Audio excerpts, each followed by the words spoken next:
Morning dot academy के इस online platform पर आप सभी का एक बार फिर बहुत बहुत स्वागत है। जनरल साइंस की सीरीज में हम बल और गति की क्लासों को पढ़ रहे थे। इन क्लासेस में हमने गति के बारे में अध्ययन किया है, बल के बारे में अध्ययन किया है, बल के नियमों के बारे में अध्ययन किया है और विभिन्न प्रकार के बल जिसमें से घर्षण हुआ, गुरुत्वाकर्षण हुआ, स्थिर विद्युत बल हुआ, इन सब की चर्चा हम कर चुके हैं।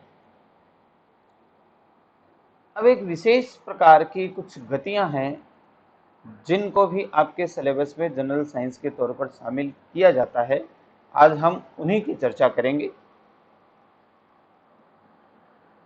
देखिए, जो गति में हमने जितना भी पार्ट पढ़ा था वो रेखीय गति के बारे में था। उसके अलावा हमने वहीं पे वृत्ताकार गति का भी अध्ययन किया था। आज की क्लास में हम कंपन या आवर्त गति को पढ़ेंगे। उससे रिलेटेड जितने भी कॉन्सेप्ट हैं, हमारे एग्जाम की दृष्टि से जो महत्वपूर्ण बिंदु हैं, उनके बारे में हम आज की क्लास में चर्चा करेंगे। तो आज हम कंपन, आवर्त और इसके बाद में जो है वो हम घूर्णन गति के बारे में भी एक क्लास करेंगे। तो आज की क्लास बेसिकली हमारी आवर्त गति से संबंधित होगी। तो चलिए शुरू करते हैं आज की हमारी क्लास को।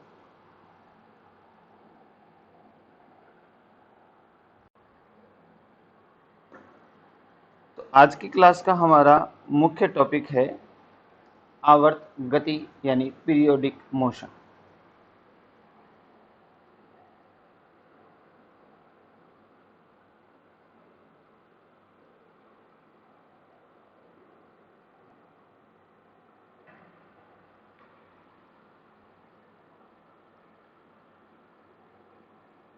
आपको इसको किताबों में पीरियोडिक मोशन की जगह ये हार्मोनिक मोशन शब्द भी काम में लिया जाता है। तो ये दोनों ही शब्द सही हैं, पीरियोडिक मोशन या हार्मोनिक मोशन कहते हैं, और हिंदी में इसका सिंपल नाम है आवर्त गति। क्या होती है आवर्त गति? यदि कोई वस्तु अपनी निर्धारित गति की पुनरावृत्ति निश्चित समय अंतराल में करती है तो इस प्रकार की गति को आवर्त गति कहा जाता है। यदि कोई वस्तु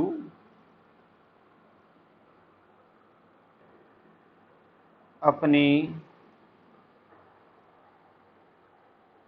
निर्धारित गति की पुनरावृत्ति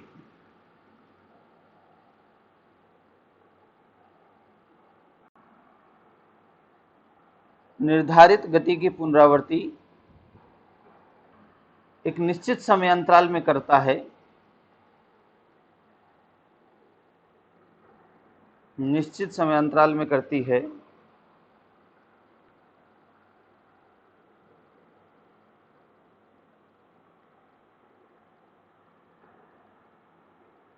तो यह गति आवर्त गति कहलाती है।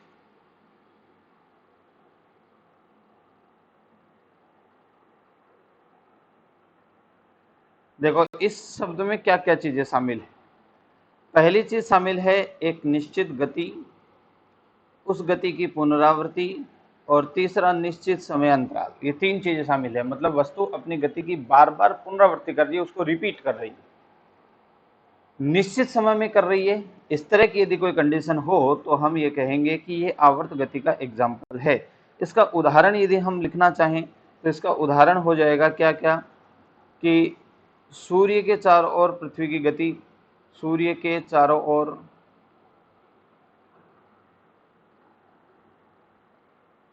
पृथ्वी की गति। देखो, सूर्य के चारों ओर पृथ्वी की गति जो है वो 365 दिन में कंप्लीट होने वाली है, और बार बार 365 दिन के बाद पृथ्वी अपनी इस गति को रिपीट कर रही होती है, पुनरावृत्ति कर रही होती है। तो यहाँ पे गति की पुनरावृत्ति भी है और एक निश्चित समय अंतराल में। इसके अलावा हम ये कहें कि पृथ्वी के अपने अक्ष पर जो घूर्णन गति है, हालांकि वो गति घूर्णन है लेकिन रिपीट हो रही है, तो हम उसको आवर्त गति कहेंगे। रिपीट हो रही है, घूर्णन गति को हम अलग से पढ़ेंगे, लेकिन फिलहाल हम रिपीटेशन को पढ़ रहे हैं। इसके अलावा पेंडुलम,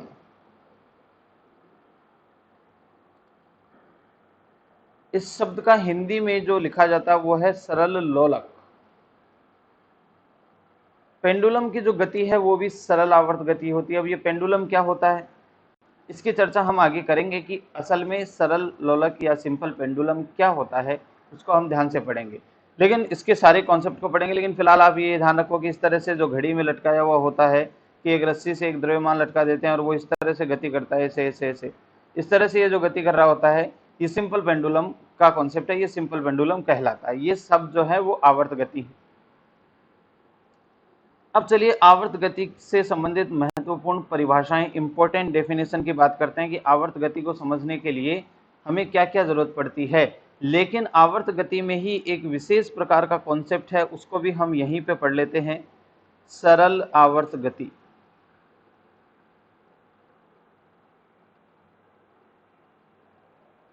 इसको कहते हैं सिंपल हार्मोनिक मोशन।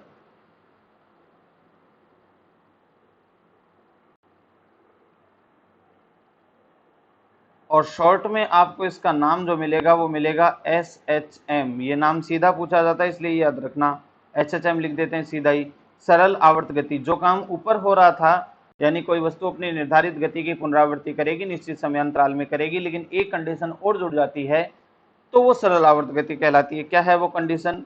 यदि कोई वस्तु अपनी निर्धारित गति की पुनरावृत्ति निश्चित समयांतराल में करे, लेकिन एक निश्चित बिंदु के इर्द गिर्द टू एंड फ्रो मोशन करे, जैसे पेंडुलम कर रहा था, पेंडुलम इस बिंदु के इधर भी जाता है और इधर भी जाता है, तो एक निश्चित बिंदु के इर्द गिर्द इस तरह से ये मोशन कर रहा होता है, तो निश्चित बिंदु के इर्द गिर्द समान विस्थापन से दोनों ओर ये गति करे तो इसको सरल आवर्त गति कहते हैं। तो क्या डेफिनेशन बनी?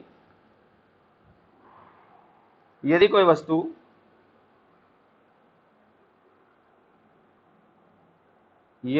वस्तु एक निश्चित बिंदु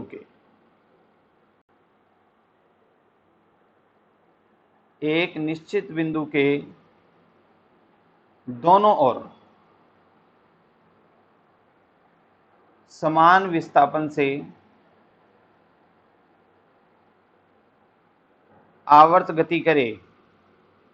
अब आवर्त गति में वो सारे शब्द शामिल हैं, कौन सा? पुनरावृत्ति हो रही है, निश्चित समय अंतराल में हो रही है, दोनों ओर समान विस्थापन से आवर्त गति करे, तो इसे सरल आवर्त गति कहते हैं।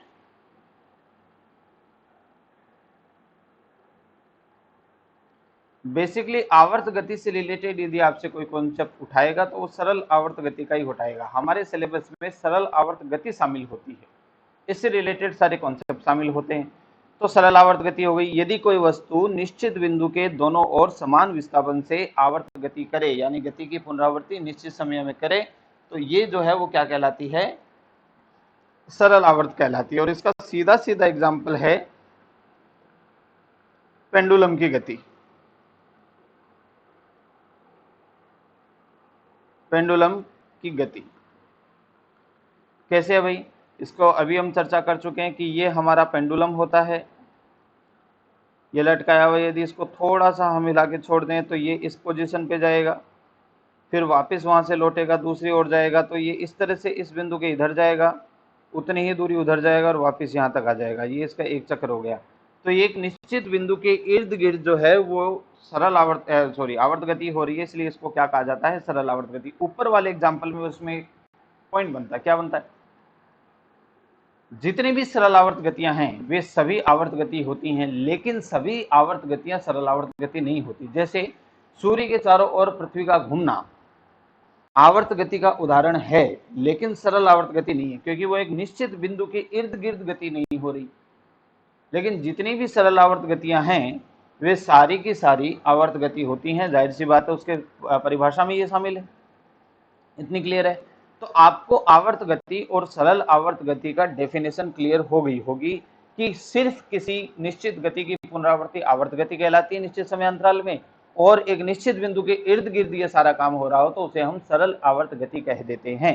अब ये सरल आवर्त गति से रिलेटेड इंपॉर्टेंट डेफिनेशन क्या क्या है?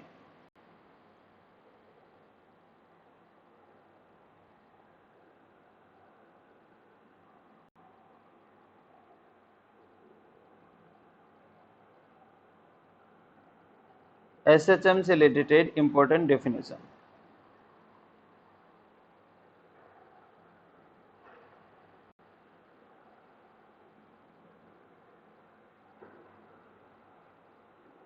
SHM से संबंधित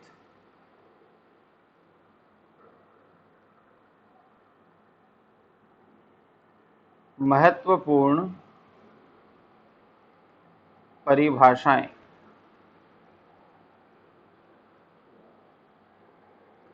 पॉइंट टू पॉइंट इसमें हम पढ़ेंगे। तो सबसे पहले तो पॉइंट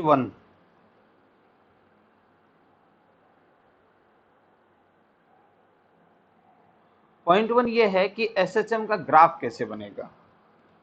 सबसे पहले ये ग्राफ ही पढ़ लेते ताकि इसी में हम सारी चीज को समझ पाए। तो देखिए भाई, SHM करते हुए किसी पिंड का जो ग्राफ है वो इस तरह से बनेगा।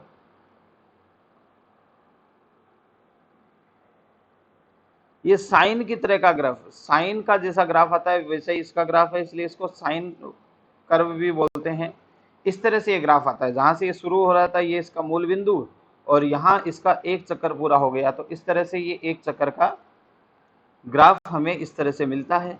तो ये SHM का ग्राफ हो गया। साइनोसोडियल, साइन कर्व इसका ग्राफ होता है, साइन के जैसा ग्राफ इसमें बनता है। ये पहला पॉइंट आपको यहाँ क्लियर हो गया होगा। दूसरा पॉइंट है, इसका जो इक्वेशन है वो क्या होती है। पॉइंट नंबर 2, SHM की इक्वेशन आपको सिर्फ याद रखना है। देखो, SHM की समीकरण होती है y बराबर a साइन ओमेगा टी। इनमें सबका क्या क्या मतलब होता है अभी आपको क्लियर हो जाएगा। a का क्या मतलब होता है, ओमेगा का क्या मतलब होता है, y का क्या मतलब होता है। तो y का तो सीधा सीधा है कि ये जो ग्राफ है वो y में और x में ही खींचा हुआ है। ठीक है, तो y बराबर a साइन ओमेगा टी, आपको ये डायरेक्ट याद रखना है कि ये SHM की समीकरण होती है।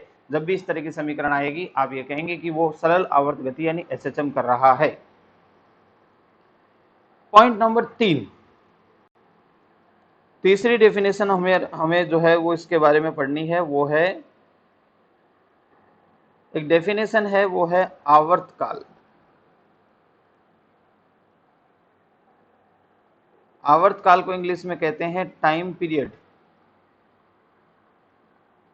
क्या होता है भाई ये टाइम पीरियड। देखो, एक चक्र पूरा करने में, एक साइकिल पूरा करने में, एक दोलन पूरा करने में, मतलब इसको आप एक चक्र कह दो। जैसे यहां से ये हो रहा है ना, ये सिंपल पेंडुलम था, ये यहाँ गया, फिर यहाँ से विपरीत दिशा में गया, फिर यहाँ से वापस आया, यहाँ इसका एक चक्कर पूरा हो रहा है। जहां से शुरू होता है वहीं कंप्लीट हो जाता है सारी प्रोसेस करके। तो यहाँ तक आने में इसको जितना समय लगता है वो इसका कहलाता है आवर्तकाल। तो आप इसको कई तरीके से लिख सकते हैं। आप ये कह सकते हैं कि एक दोलन करने में लगा समय, इसको दोलन ऑसिलेशन कहते हैं, है ना। आप ये कह सकते हैं एक चक्र पूरा करने में लगा समय। ठीक है, तो जितना समय एक चक्र या एक दोलन पूरा करने में लगता है वो क्या कहलाता है, आवर्तकाल कहलाता है। SHM करते हुए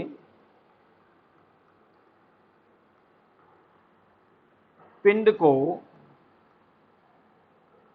एक चक्र पूरा करने में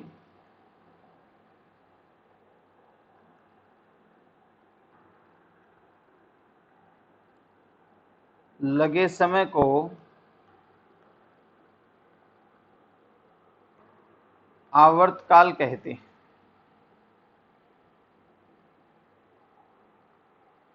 और ये पॉइंट भी याद रखेंगे कि आवर्तकाल को कैपिटल T से प्रदर्शित किया जाता है।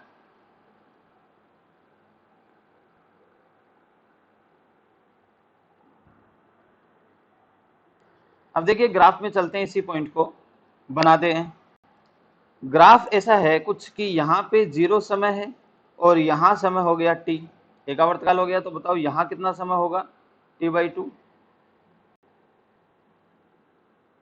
यहाँ कितना समय होगा, t/2। ठीक बीच में यहाँ कितना समय होगा, t/4। और यहाँ कितना समय होगा, 3t/4। इसी से अपने को पता लगेगा कि उसकी पोजीशन क्या होगी, आगे इसको समझेंगे। फिलहाल मैंने क्या किया कि पूरे चक्कर में समय लगा t, उसके हिसाब से आधे पार्ट को t/2 दे दिया, उसके आधे पार्ट को t/4 नाम दे दिया। तो इस तरह से मुझे ये 5 बिंदु यहाँ पे मिल गए। ठीक है, अगला पॉइंट है पॉइंट नंबर 4, वो है आवृत्ति का।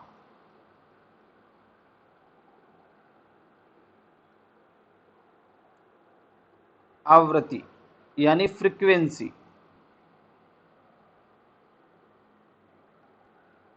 आवृत्ति क्या होती है भाई? एक चक्र में जितना समय लगता है वो है आवर्तकाल, और एकांक समय में तय किए गए चक्रों या दोलनों की संख्या को क्या कहा जाता है? आवर्ती कहा जाता है। एकांक समय में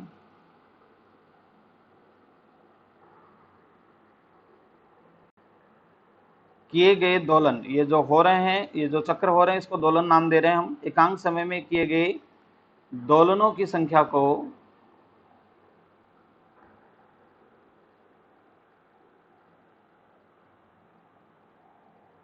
आवृत्ति कहते हैं।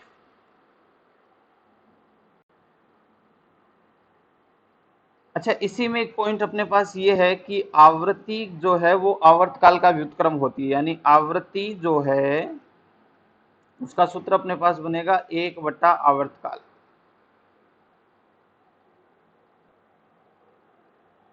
या आवृत्ति का सूत्र बनेगा 1/आवर्तकाल। इसी के अलावा इसमें देखो, इसका जो कंप्लीट फॉर्मूला है, आवृत्ति को f से लिखेंगे और टाइम पीरियड को t से लिखेंगे, तो मैथमेटिकल फॉर्मूला इसका अपने को क्या मिल गया? f बराबर 1/t।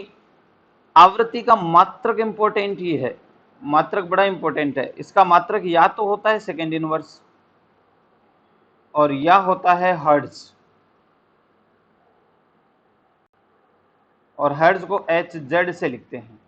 तो या तो इसका मात्रक क्या होता है? सेकेंड इनवर्स, और या इसका ऐसा ही मात्रक क्या होता है? हर्ट्ज। आप दोनों याद रखेंगे, सेकेंड इनवर्स या हर्ट्ज आवृत्ति का मात्रक होता है। अब पॉइंट नंबर 5 बड़ा इंपॉर्टेंट पॉइंट है यहां पर। पॉइंट 5 होता है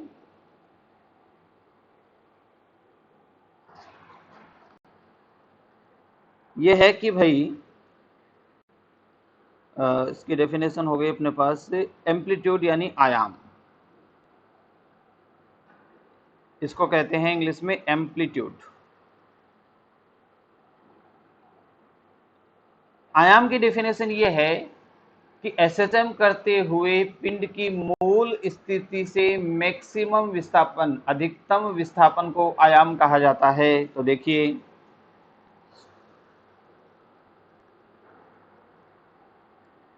एसएचएम करते हुए पिंड की मूल स्थिति से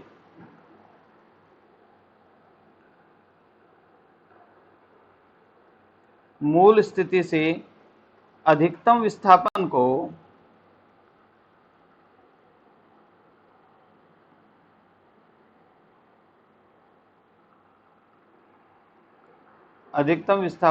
आयाम कहते हैं।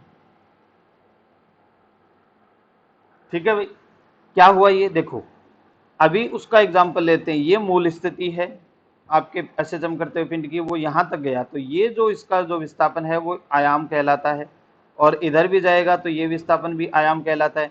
ग्राफ में इसको हमने कैसे बना रखा है? ग्राफ में इसको हमने बना रखा है, ये देखो, ये मूल स्थिति है यहां से, और यहां तक पहुंचा अधिकतम विस्थापन। तो ये जो विस्थापन यहां से आ रहा है, इस विस्थापन को हम ए नाम दे देते हैं। और ऐसा ही विस्थापन दूसरी दिशा में मिलता है, तो इसको हम माइनस ए नाम दे देते हैं कि एक साइड का विस्थापन प्लस ए और दूसरे साइड का विस्थापन माइनस ए। आपसे यदि यहाँ पे दो चीजें पूछी जा सकती हैं। पहली तो, एक चक्कर में आयाम की स्थिति कितनी बार मिलती है? 2 बार मिलती है, एक बार एक दिशा की, एक बार विपरीत दिशा की। किस समय मिलती है? तो एक बार आयाम आपको मिलता है t/4 पर, और एक बार आयाम आपको मिलता है 3t/4 पर। बात समझ में आ रही है? ये आपको 2 बार आयाम मिलता है। आयाम की स्थिति पर वो 2 बार पहुंचता है, अधिकतम विस्थापन पर 2 बार पहुंचता है। कब कब पहुंचता है? t/4 पर पहुंचता है या 3t/4 पर पहुंचता है। इतनी बात आपको क्लियर हो गई होगी। चलिए, अब यहां पर अपन बात करते हैं नेक्स्ट इसमें पॉइंट्स की। तो एसएचएम से रिलेटेड ग्राफ हो गया, एसएचएम की इक्वेशन हो गई, आवर्तकाल हो गया, आवृत्ति हो गई, और आयाम हो गया। ये 5 पॉइंट हमें यहाँ पढ़ने होते हैं। इसके अलावा जो आपको ओमेगा शब्द इसमें दिया हुआ है, y बराबर a साइन ओमेगा t में, तो ये ओमेगा कुछ और नहीं है, ये कोणीय वेग है जो हम पहले पढ़ चुके हैं। अब आप ये कहेंगे कि ये कोणीय वेग कहाँ से आया, ये कोणीय वेग इसलिए आया क्योंकि इस पॉइंट से वो जब यहाँ तक जाता है तो एक कोण तय करता है, तो जाहिर सी बात है यहाँ से वापस फिर कोण तय करता है, तो यहाँ पे कोण का भी कॉन्सेप्ट है, इसलिए इसको हम ओमेगा से रिप्रेजेंट करते हैं। तो ओमेगा का सूत्र अभी भी वही है जो हमने पहले पढ़ा है, थीटा बट्टा टी वाला ही है ना, क्लियर है ये बात। अच्छा, यहाँ पे इसको एक कंप्लीट ओमेगा का फॉर्मूला यहाँ हम लिख देते हैं। देखो क्या कंप्लीट फॉर्मूला लिख देते हैं कि कोई भी एसएचएम करता हुआ पिंड एक पूरे चक्कर में समय तो लगाता है टी, और एक पूरे चक्कर में कितना एंगल तय करेगा 2 पाई अपॉन टी का, तो एकांक समय में कितना एंगल तय हो जाएगा 2 पाई अपॉन टी। इसको आप इसका ओमेगा यानी इसका कोणीय वेग कहते हैं। तो इस डेफिनेशन को भी अपन पॉइंट नंबर 6 में शामिल कर लेते हैं ताकि आपको ये याद रहे। इसको कोणीय आवृत्ति कहते हैं। क्या कहते हैं? ओमेगा जो है पॉइंट नंबर 6 में हम लिख लेते हैं कि ये कोणीय आवृत्ति है। कोणीय आवृत्ति, यहाँ पे इसको वो नाम नहीं दिया हुआ, कोणीय वेग नाम नहीं दिया हुआ, क्या नाम दिया हुआ है? कोणीय आवृत्ति यानी एंगुलर फ्रीक्वेंसी नाम दिया हुआ है। क्या होती है?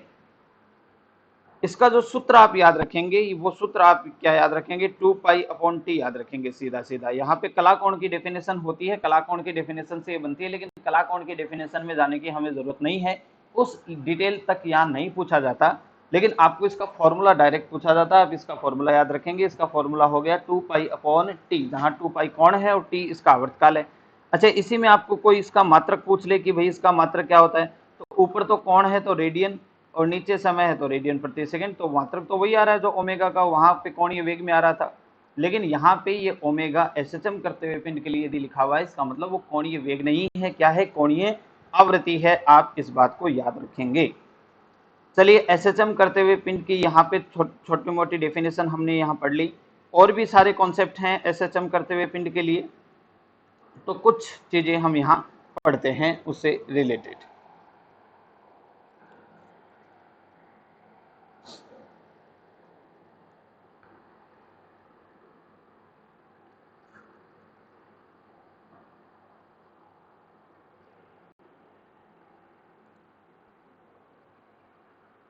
देखिए, इसमें बेसिकली दो टाइप के एग्जाम्पल आपके थ्योरी में पूछे जाते हैं, लेकिन उसके पहले मैं वेग, स्थितिज ऊर्जा, गतिज ऊर्जा, त्वरण से संबंधित कुछ कॉन्सेप्ट आपको सिखाना चाहता हूं। उसको आप पॉइंट टू पॉइंट एक टेबल बना के सीखेंगे।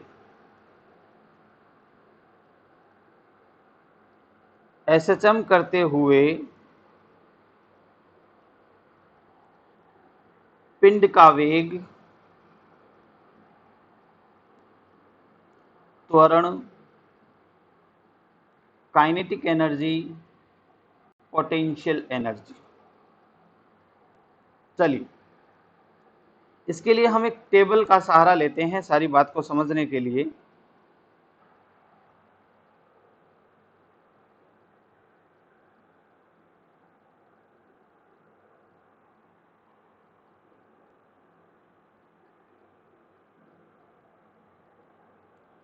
समय का मान 0, फिर समय का मान लेते हैं t/4, फिर समय का मान लेते हैं t/2, फिर समय का मान लेते हैं 3t/4, और फिर समय का मान लेते हैं t। और सबसे पहले हम आयाम के बारे में यानी विस्थापन के बारे में पढ़ेंगे। तो चलिए देखो, सबसे पहला कॉन्सेप्ट जो है वो मैं यहाँ पे डायग्राम में आपको थोड़ा सा बना के दिखा देता हूँ कि आपको इस तरह से ग्राफ दिया हुआ था ना, इस तरह से आपको ग्राफ दिया हुआ था।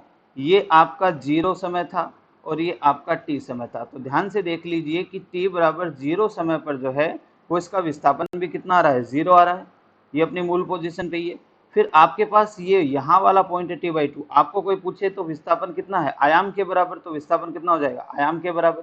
फिर t/4 पे वापस विस्थापन कितना हो गया? वापस अपनी मूल स्थिति पे आ गया, तो वापस विस्थापन कितना हो गया? 0 हो गया, है ना। तो इसको ये इस तरह से हम पॉइंट टू पॉइंट लिख देते हैं, ऊपर वाले ग्राफ से यहाँ पे बना के लिख देते हैं। तो t बराबर 0 समय पे विस्थापन कितना है? 0। t/4 पे विस्थापन आयाम के बराबर आ रहा है। t/2 पे विस्थापन वापस 0 हो गया। 3t/4 पे विस्थापन आयाम के बराबर है लेकिन विपरीत दिशा में। और t बराबर आवर्तकाल के बराबर जब समय हो जाएगा तो उसका विस्थापन हो जाएगा वापस से 0। क्लियर, इतनी बात समझ में आ रही है। अब अगला पॉइंट है, इसमें वेग कितना कितना होता है, कहाँ कहाँ, उन्हीं स्थितियों पर आपसे वेग भी पूछा जा सकता है। तो देखिए, ध्यान से देखते जाना। यहां आपका पिंड था, वो इस डायरेक्शन में गया, तो देखो ध्यान से, यहाँ पे जाके ये मैक्सिमम पॉइंट पे जाके यहाँ पे कुछ समय के लिए रुकेगा और फिर वापस वहां से आएगा। जब इस लाइन को दोबारा से क्रॉस करेगा तो ये मैक्सिमम वेग से जाएगा और दूसरी साइड तक जाएगा। तो साफ साफ दिख रहा है कि जब वो शुरू कर रहा है, जब उसकी पोजीशन 0 होगी इस जगह, ये 3 पॉइंट बना लेते हैं भैया। यहाँ इसकी मैक्सिमम पोजीशन है, यहाँ पर भी इसकी मैक्सिमम पोजीशन है और यहाँ इसकी 0 पोजीशन है। ये 0 विस्थापन की स्थिति है, ये अधिकतम विस्थापन यानी +a, ये अधिकतम विस्थापन यानी -a की स्थिति है। अधिकतम विस्थापन पर उसका वेग 0 होता है, क्योंकि वहां जाके वो एक क्षण के लिए रुकेगा फिर वापस आएगा। तो अधिकतम विस्थापन जहां जहां भी है वहां वेग 0, और जहां 0 विस्थापन है वहां वहां वेग अधिकतम होगा। तो चलिए इस पॉइंट को हम जो है वो हमारे उसमें लिख लेते हैं।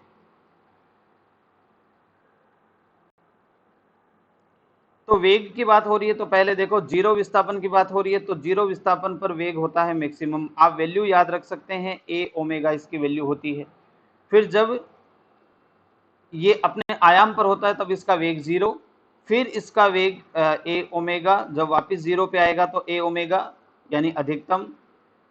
फिर जब ये अधिकतम विस्थापन पर जाएगा तो इसका वेग 0, और जब ये फिर वापस 0 पर आएगा तो इसका वेग अधिकतम। सीधी सीधी पॉइंट इतना ही याद रखना है कि विस्थापन का मान यदि 0 होगा तो वेग अधिकतम होगा, और यदि विस्थापन का मान अधिकतम होगा तो वेग 0 होगा। तो जहां जहां 0 वेग था, देखिए यहाँ 0 वेग था तो वेग मैक्सिमम हो गया, यहाँ पे विस्थापन जो है वो मैक्सिमम था तो वेग 0 हो गया, यहाँ विस्थापन 0 था तो वेग मैक्सिमम हो गया। ये दोनों एक दूसरे के ऑपोजिट चल रहे होते हैं, ये बात आपको समझ में आ गई होगी। चलिए, अब यहाँ पे ये याद रखना, आपको गतिज ऊर्जा और स्थितिज ऊर्जा से संबंधित भी बातें पूछ सकते हैं। त्वरण से रिलेटेड बातें जनरल साइंस में जो है वो मुझे नहीं लगता कि ये पूछी जाती हैं, तो लेकिन ऊर्जा से रिलेटेड आपको बातें पूछी जाती है। तो चलो काइनेटिक एनर्जी की बात करते हैं। तो जाहिर सी बात है कि काइनेटिक एनर्जी की वैल्यू होती है 1/2 mv²। कितनी होती है? 1/2 mv² काइनेटिक एनर्जी की वैल्यू होती है। सिंपल सा लॉजिक है, जब वेग अधिकतम होगा तो काइनेटिक एनर्जी भी अधिकतम हो जाएगी। जब वेग अधिकतम होगा तो काइनेटिक एनर्जी भी अधिकतम हो जाएगी।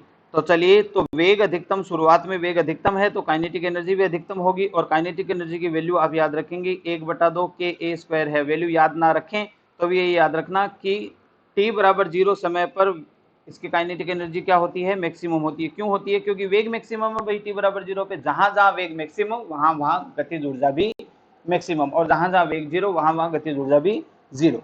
अब यहाँ पे देखो, अगले पॉइंट पे गतिज ऊर्जा 0, वेग 0 आ रहा, मतलब गतिज ऊर्जा भी 0 हो जाएगी।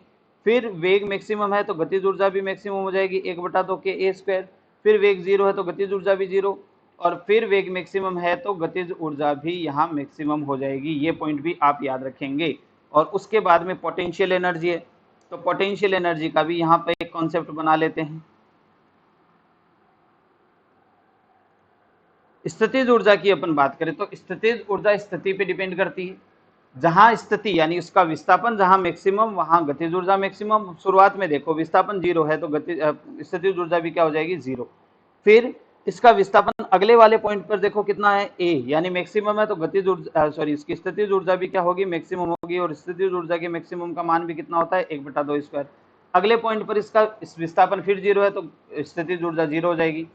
फिर ये मैक्सिमम है तो फिर ये मैक्सिमम हो जाएगी। चूंकि एनर्जी नेगेटिव हो नहीं सकती इसलिए पॉजिटिव ही लिखा है। और अगले पॉइंट पर वापस इसके पोजीशन 0 है तो वापस इसकी पोटेंशियल एनर्जी 0 हो जाएगी। और अब एक इंपॉर्टेंट कॉन्सेप्ट मैं आपको यहाँ समझा रहा हूँ, वो जनरल साइंस में बहुत बार पूछा हुआ है, उससे रिलेटेड हम बात यहाँ करते हैं टोटल एनर्जी। अब भैया देखो, टोटल एनर्जी वास्तव में पोटेंशियल प्लस काइनेटिक एनर्जी होती है। तो आपको कहीं भी पूछे पोटेंशियल और काइनेटिक को जोड़ दो, तो पहले वाले पोजीशन में देखो पोटेंशियल इतनी, काइनेटिक एनर्जी इतनी है, पोटेंशियल 0 है। इन दोनों को जोड़ा तो टोटल एनर्जी की वैल्यू कितनी आई? 1/2 ka²।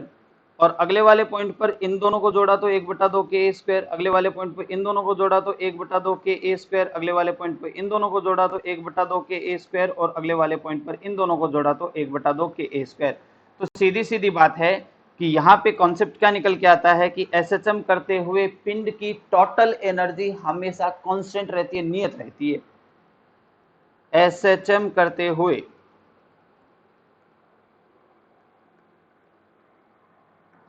पिंड की कुल ऊर्जा यानी टोटल एनर्जी सदैव नियत रहती है। अब आपको ये मैंने कुछ ज्यादा ही डिटेल में ये दिए जाएगा तो ही इससे रिलेटेड कॉन्सेप्ट उठाएगा, नहीं तो नहीं उठाएगा। इसके साधारण क्वेश्चन बहुत सारे बनते हैं, वहीं से ज्यादातर ये क्वेश्चन उठाएगा, लेकिन फिर भी बहुत सारी प्रतियोगी परीक्षाओं में इस तरह का जो कॉन्सेप्ट पूछा जाता है आपको इतना ही याद रखना है कि 5 टाइम पीरियड है, t=0, t/4, t/2, t3t/4 और t/2।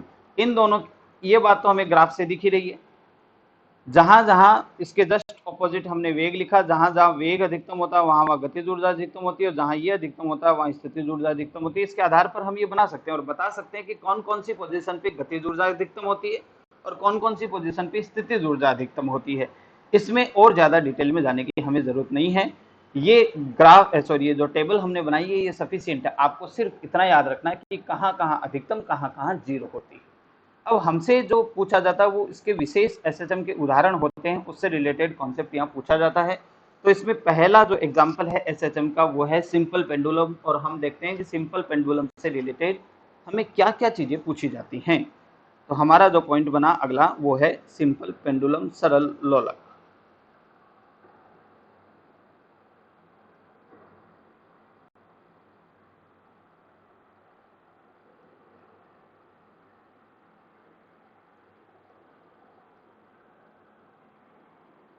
इसकी डेफिनेशन क्या है, देखो पहले हम साइड में इसको बनाते हैं।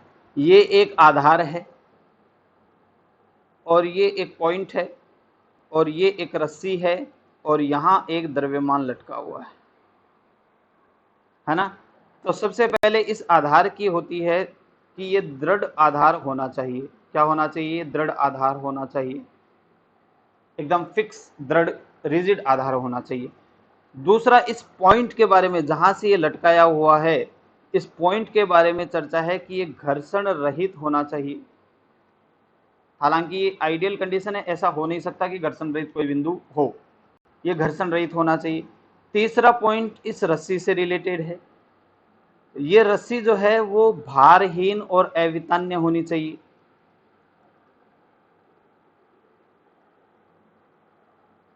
भारहीन का मतलब इसमें भार नहीं होना चाहिए, और अवितान्य का मतलब इस पर जब बल लगाया जाए तो ये खींचनी नहीं चाहिए, है ना।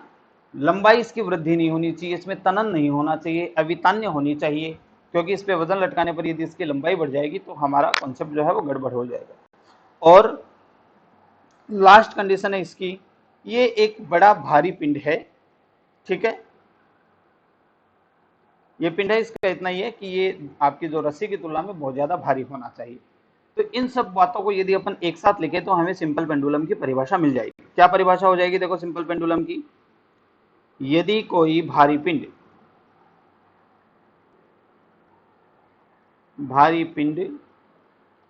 किसी दृढ़ आधार से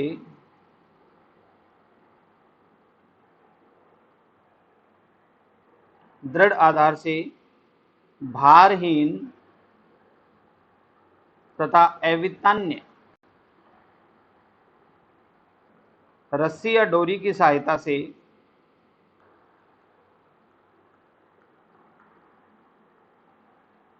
किसी घर्षण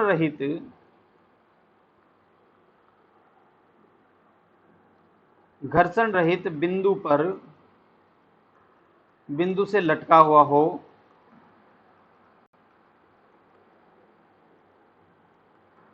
तो इस व्यवस्था को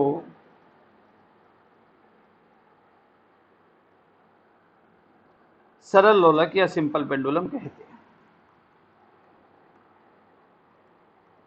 इतनी शर्तें हैं, बाकी जो मैंने डायग्राम में बनाई है वही सारी डेफिनेशन में लिखी हैं।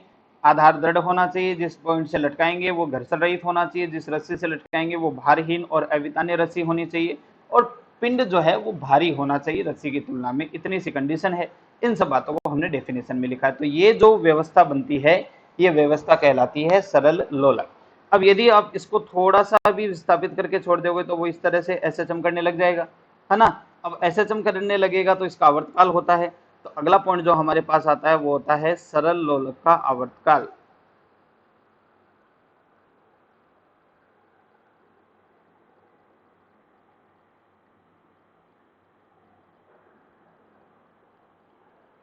सरल लोलक का आवर्तकाल का सूत्र होता है वो ये होता है T बराबर 2 पाई रूट L अपॉन जी। अब यहाँ पे जो L है उसे कहा जाता है प्रभावी लंबाई, और ये जो G है ये गुरुत्वाकर्षण का त्वरण है। ये वही गुरुत्वीय त्वरण है जो हमने गुरुत्वाकर्षण में पढ़ा है। अब बात आती है इस प्रभावी लंबाई की। तो ये प्रभावी लंबाई क्या होता है, तो दोबारा से वो पॉइंट बनाते हैं जिस पॉइंट से लटका हुआ है, और जो पॉइंट यहाँ पे जो लगा, तो इस पॉइंट से लेकर यहां से लेकर आपके पिंड के सेंटर पॉइंट तक जो लंबाई होती है वो इसकी प्रभावी लंबाई कहलाती है। पिंड के सेंटर पॉइंट तक जो लंबाई है वो क्या कहलाती है, प्रभावी लंबाई कहलाती है। तो चलिए पिंड का सेंटर पॉइंट से और उस बिंदु से जहां से लटका है वहां तक की लंबाई को क्या कहा जाता है, प्रभावी लंबाई कहा जाता है। अब यहां से जो है वो आपको कई बार इस तरह से क्वेश्चन डिजाइन करके पूछा जाता है कि ऐसा कर दिया जाए तो क्या फर्क पड़ेगा, ऐसा कर दिया जाए तो क्या फर्क पड़ेगा, ऐसा कर दिया जाए तो क्या फर्क पड़ेगा। अब उसका पॉइंट टू पॉइंट हम लेते हैं कि ये क्या हो जाएगा। तो चलो इसमें कुछ कंडीशन डिस्कस कर लेते हैं। इसमें अपन पहली कंडीशन डिस्कस करते हैं। कंडीशन फर्स्ट, यदि सरल लोलक को चंद्रमा पे ले जाए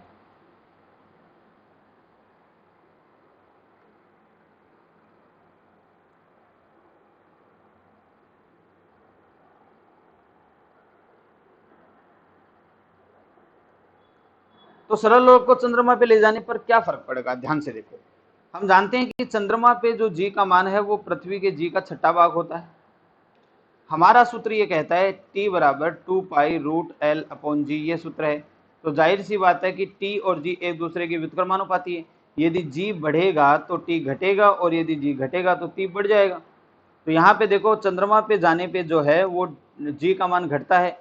तो चंद्रमा पे G का मान घटता है, इसका मतलब सरल लोलक का आवर्तकाल बढ़ जाएगा, यानी वो धीरे दोलन करने लग जाएगा। आवर्तकाल बढ़ने का मतलब क्या हुआ कि पहले जिस चक्र को वो 1 सेकेंड में पूरा करता था, अब उसी को वो है 6 सेकेंड में पूरा करने लगेगा। तो जाहिर सी बात है वो धीरे हो जाएगा। ये बात समझ में आई आपको सबको। यदि सरल लोलक का पृथ्वी पर आवर्तकाल T है और उसको चंद्रमा पर ले जाएं तो जाहिर सी बात है वहां G का मान जो है वो कम होगा। G का मान कम होने के कारण T का मान बढ़ जाएगा, यानी वही सरल लोलक चंद्रमा पे जो है वो क्या करने लग जाएगा, उसका आवर्तकाल बढ़ेगा, वो धीरे धीरे गति करने लग जाएगा। इतनी बात आपको क्लियर होगी। चलिए अब हम अगला कॉन्सेप्ट यहां पे उठाते हैं। कंडीशन नंबर सेकेंड, ये सब बातें आपने पीछे पड़ी हुई है, सिर्फ हम उसको यहां समराइज कर रहे हैं। यदि ऊंचाई पर ले जाए तो, यदि ऊंचाई पर ले जाएं जैसे माउंट एवरेस्ट वगैरह पर ले जाएं तो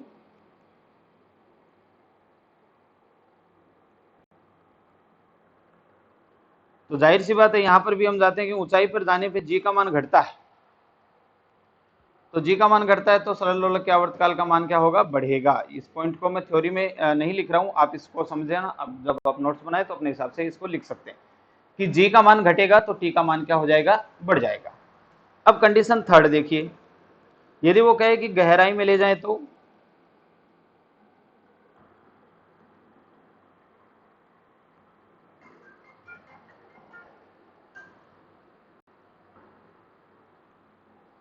गहराई में ले जाएं तो जाहिर सी बात है हमें ये भी पता है कि गहराई में जाने पर भी जी का मान घटता है। तो जी का मान घटता है मतलब टी का मान बढ़ता है। वो सारी कंडीशन जिसके आधार पे जी बदल सकता है उसके आधार पे सरल लोलक का आवर्तकाल बदलेगा। अब ये सारी कंडीशन वहां हमने पढ़ी है कि कौन कौन से कारण से जी का मान बढ़ रहा होता है। विषुवत रेखा से ध्रुव पे ले जाते हैं तो जी का मान लगातार बढ़ता है, इसका मतलब टी का मान लगातार घटता है। और ध्रुवों से यदि विषुवत रेखा की ओर लेके जाएं तो जी का मान लगातार घटता है, यानी जाहिर सी बात है टी का मान बढ़ेगा। तो वो सारी कंडीशन आपसे यहाँ पूछी जाती है, जिन जिन कारकों से जी का मान चेंज हो सकता है उन उन कारकों से टी का मान भी यहाँ पे, यानी सरल लोलक के आवर्तकाल का मान भी यहाँ पर चेंज होता जाएगा। ये बात क्लियर है आपको। अच्छा, इसमें एक खास कहानी है, उसको मैं यहाँ चर्चा कर लेता हूँ कंडीशन नंबर 4 नाम से। वो ये कहता है कि एक झूला है, इस तरह से एक झूला है और उस झूले पर एक लड़की बैठी हुई है और अचानक से वो लड़की खड़ी हो जाती है। तो बताओ कि आवर्तकाल पर क्या प्रभाव पड़ेगा। तो ध्यान से देखिए, पहले अपन ये मान लेते हैं कि ये लड़की बैठी हुई। अब देखो ध्यान से, ह्यूमन बॉडी का जो सेंटर होता है ना, वो होता है नाभि पर। जिस ऑब्जेक्ट को इस रस्सी की सहायता से लटकाया हुआ है, वो इस झूले को भी लटकाया हुआ है और इस लड़की, ये दोनों जो है वो हमारे पिंड के रूप में शामिल है, जिसको लटकाया गया है। ठीक है, अब क्या होगा कि जब ये लड़की बैठी होगी तब इसकी नाभि जो है वो नीचे की साइड होगी और हमें जो लंबाई है वो यहाँ से लेकर उसके सेंटर तक ली जाएगी। लेकिन क्या होगा कि जब ये लड़की खड़ी हो जाएगी इस पर, तो इसके जो नाभि है यानी इसका जो सेंटर है वो ऊपर की ओर शिफ्ट हो जाएगा। ऊपर की ओर शिफ्ट होने का मतलब है लंबाई पहले की तुलना में कम हो जाएगी। तो यदि ये लड़की झूले पर अचानक से खड़ी हो जाए तो जो प्रभावी लंबाई है वो भैया घट जाएगी, और प्रभावी लंबाई घटने का मतलब है टी भी घट जाएगा, क्योंकि टी सीधा सीधा समानुपाती है किसके, रूट एल के समानुपाती है। यदि एल बढ़ेगा तो टी भी बढ़ेगा और एल घटेगा तो टी भी घटेगा। चूंकि इस कंडीशन में क्या हुआ कि वह लड़की अचानक से खड़ी हो गई, तो उसका जो सेंटर है, उसका जो नाभि है वो ऊपर की ओर शिफ्ट हो जाएगी और हमें सेंटर टू सेंटर जो है वो दूरी लेनी होती है। तो सेंटर ऊपर की ओर शिफ्ट होने का मतलब है उसकी प्रभावी लंबाई कम हो जाएगी और प्रभावी लंबाई कम होने के कारण टी का मान घट जाएगा। अच्छा, एक खास चीज और ये ध्यान रखना कि टी का जो मान है वो 2 पाई रूट एल अपॉन जी है। ये केवल दो ही चीजों पे डिपेंड करती है, तो एल पर या जी पर।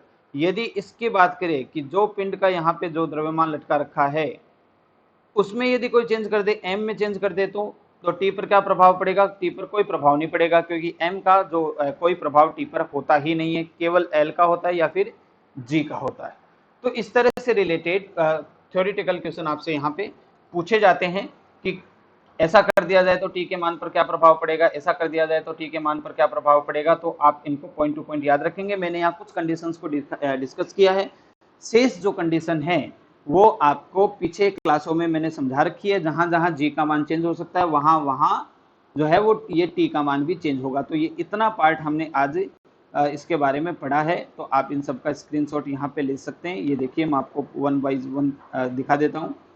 सबसे पहले हम आवर्त गति और सरल आवर्त गति की डेफिनेशन पढ़े थे, और उसके बाद में हम एसएचएम से रिलेटेड महत्वपूर्ण परिभाषाएं पढ़े थे।